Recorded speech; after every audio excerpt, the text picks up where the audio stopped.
formation professionnelle, de l'apprentissage et de l'artisanat.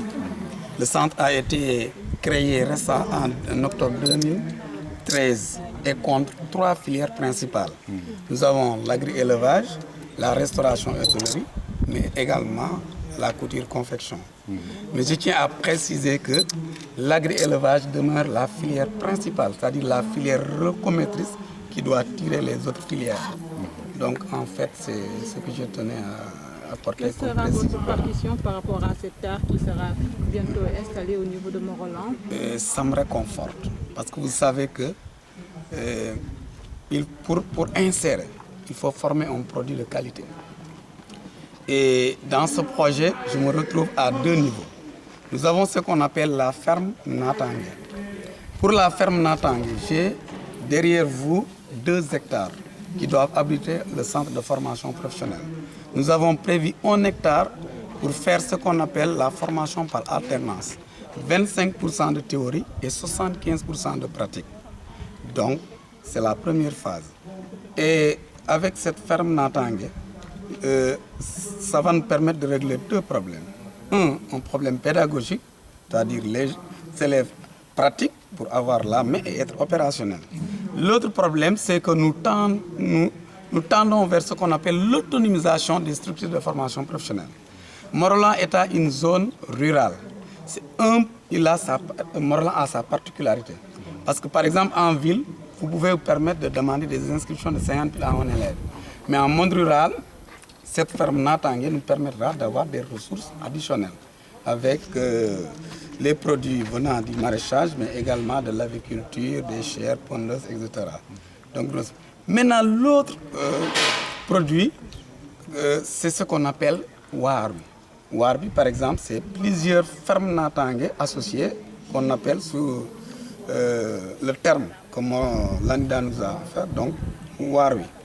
Donc, si vous formez des promotions, c'est bon, il est bien de former, mais insérer ces jeunes-là aussi fait partie des préoccupations majeures du ministère de la formation professionnelle pour être en adéquation avec le PSE.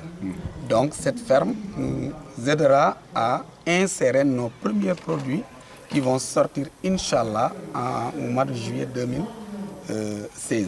Une promotion de combien? Ils sont 19 niveau CAP, parce qu'au niveau du centre, je tenais aussi à préciser que nous formons 2 niveaux. Il y a ce qu'on appelle le niveau CAP. Donc les élèves viennent à partir de la 4e, 3e secondaire. Avec un test, on prend les meilleurs. Ils font 3 ans, ils sortent. L'autre niveau, c'est le niveau attesté, pour ne pas laisser en rade ceux qui n'ont pas eu la chance de réussir juste à partir du niveau élémentaire. Donc, ils sont au nombre de 4 et le niveau CAP au nombre de 19, donc ça fait 23 que nous allons... ces promotions vont sortir cette année. Mais je tenais aussi à dire qu'en dehors de ces matières techniques que sont l'agriculture et l'élevage, les élèves font ce qu'on appelle la gestion. Ils font du management, la gestion, ils ont une salle informatique, le français et l'anglais. Donc ce sont, on appelle les matières d'appui pour renforcer également cette formation que nous dispensons à Mont-Roland.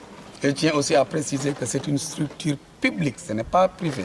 Je suis fonctionnaire, je suis enseignant, professeur d'économie familiale et sociale, directeur, j'ai un chef des travaux, j'ai un gestionnaire, un comptable matière et des profs de français et anglais, donc un personnel donc, de 18 agents. Donc vraiment, je pense que c'est une aubaine pour Mont-Roland. D'autant plus que ces centres, on les appelait communément CRETEF, Centre régional d'enseignement technique, féminin au niveau des régions et CETF au niveau des départements. Donc on pensait uniquement aux jeunes de la ville. Et le président Sall a rénové, a innové en parlant maintenant de CFP. Parce que quand vous dites CFP, Centre de formation professionnelle, vous n'écartez pas les filles. Mais auparavant, on disait école de Mbindan, école de domestique. Parce qu'il n'y avait que la couture, le raccommodage, un peu de teinture. Donc ça féminisait le métier. Mais avec l'approche genre maintenant, nous avons l'agri-élevage et dans les années à venir, nous allons insérer l'électricité, mécanique auto, etc. Donc vraiment, je pense que le centre de formation, c'est une aubaine pour ce Mont-Roland.